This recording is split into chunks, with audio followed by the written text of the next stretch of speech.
La salle de conférence du siège du port autonome de Pointe-Noire a été le cadre choisi pour la cérémonie relative à la présentation officielle de l'ouvrage Pointe-Noire, dynamique spatiale et équipement urbain au Congo, en mi-journée du samedi 19 novembre 2022. Cet ouvrage conjoint du professeur Jean-Luc Moutou et du docteur Hilarion Bagel-Misère, tous deux docteurs en géographie urbaine, porte sur l'analyse des rapports entre la dynamique spatiale et les équipements urbains dans la ville de Pointe-Noire. Il met en exergue le rôle qu'ont joué le chemin de fer Congo-Océan et le port maritime dans le processus de croissance de la ville centenaire. Face aux autorités politico-administratives et des partenaires sociaux au développement, le professeur Étienne Paca a présenté l'ouvrage pour permettre à l'auditoire de mieux s'imprégner cette œuvre qui contribue à la description du phénomène que décrit le livre. Et dans l'introduction, les auteurs font un constat. Un constat qui est aussi un grand défi par rapport à la question des équipements. Je cite les auteurs. La croissance démographique paraît moins spectaculaire que l'étalement spatial. Tout est dit. Cela signifie que les enjeux le premier enjeu de Pointe-Noire et des autorités de Pointe-Noire, c'est absolument de maîtriser la croissance spatiale. On ne peut pas laisser la ville s'étaler, un jour on finira par la perdre. La croissance spatiale de Pointe-Noire a engendré une ségrégation.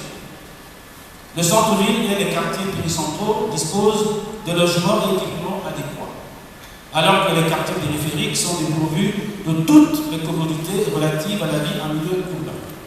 Le défi à venir, disent les auteurs de Pointe-Noire, se résoudra dans sa capacité à corriger ces déséquilibres qui s'aggravent d'année en année.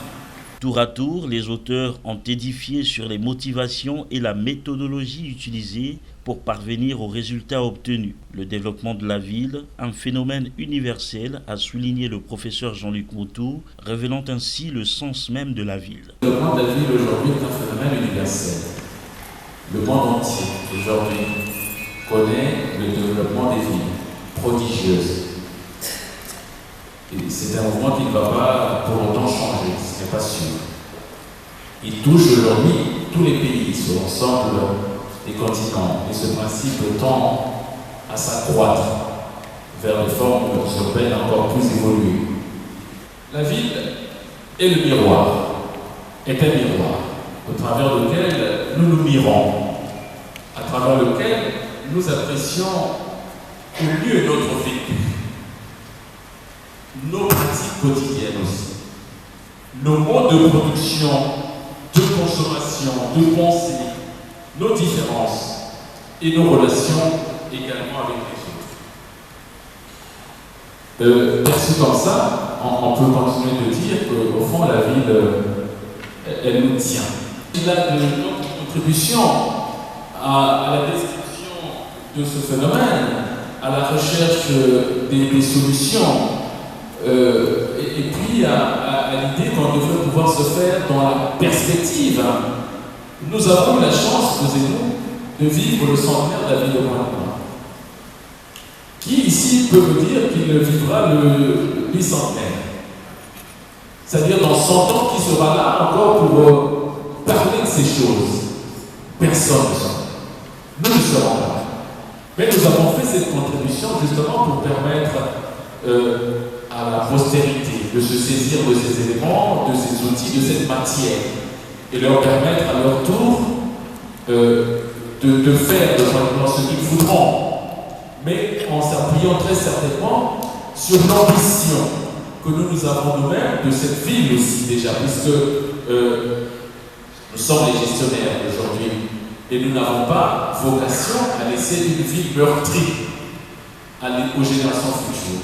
Nous avons besoin de la canaliser, de l'imaginer, de la réinventer, de la fleurir, de la chérir, de lui donner de la prospective, du contenu, de la matière, pour que demain, les générations qui viendront puissent nous applaudir, même dans l'au-delà, nous applaudir de ce que nous aurons au fond imaginé à redonner à Pointe-Noire ses lettres de noblesse et à faire que Gigi soit Gigi et qu'elle soit au fond une belle ville à vivre. L'expression de cette dynamique spatiale a été abordée par le docteur Hilarion Bagel-Misère en liaison avec le déficit que présentent les équipements urbains, tenant compte des résultats cartographiques. La question physique de cette dynamique spatiale est le changement de superficie estimé à 923 hectares peu avant 1945, qui est passé à 1417 en 1960 et à 2182 en 1975 pour atteindre finalement 23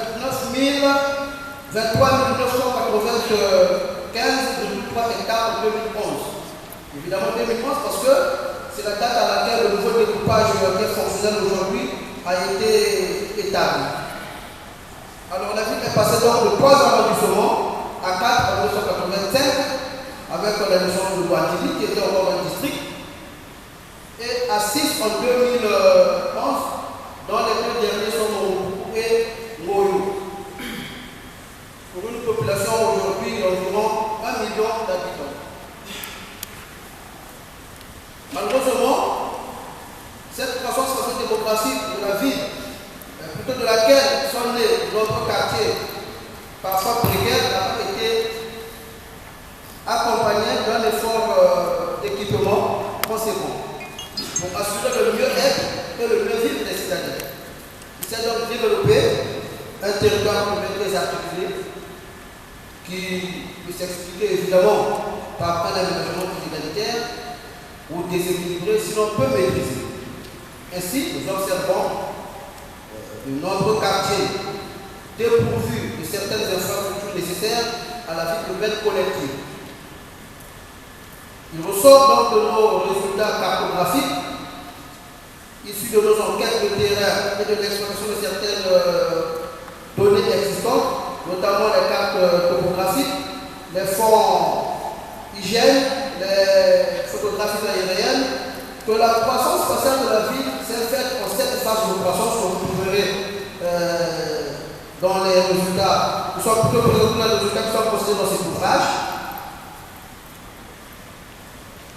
Alors, en ce qui concerne les équipements, il faut dire que la ville présente un déficit qui devrait être progressivement comblé par de nouvelles politiques d'aménagement, parmi laquelle la municipalisation accélérée additionnelle. Après la série de questions-réponses, est intervenue la vente et dédicace de cet ouvrage par les auteurs. À noter que l'ouvrage comprend au total 246 pages, reparties en 8 chapitres, constitués de 2 parties. La première, dynamique spatiale, et la seconde, équipement urbain, qui présente une partie des résultats d'une longue série d'enquêtes réalisées de janvier à juillet 2021 à Pointe-Noire. Jean-Luc Oningou, conseiller municipal, sur l'intérêt de ce livre pour la capitale économique. L'ouvrage vient à point nommé, d'autant plus qu'au niveau du gouvernement de la République, le contexte est marqué par la municipalisation accélérée. Le président de la République, le chef de l'État, son Excellence Denis Sassou Nguesso, venait de lancer récemment. Donc, un livre qui vient parler de l'urbanisation de la ville de Pointe-Noire ne peut être qu'une approche de solution à capitaliser par les autorités à la faveur de l'amélioration de la qualité de notre gouvernance. C'est d'abord dénoncer ce qu'on appelait l'urbanisation anarchique, qui s'est donné à observer depuis les périodes post-indépendance, comme les orateurs et les auteurs ont su brillamment le montrer, alors qu'il y avait une bribe de maîtrise de l'urbanisation au temps colonial. Et cette urbanisation anarchique devient un frein même pour le développement de certains grands projets urbains. Donc les autorités publiques doivent mettre un accent sur ce point-là pour qu'on puisse créer les conditions de possibilité du développement de la ville de Pointe-Noire. La rétrospective portée sur ces différents aspects dans la ville de Pointe-Noire justifie l'intérêt de cet ouvrage au moment où la ville célèbre ses 100 ans d'existence.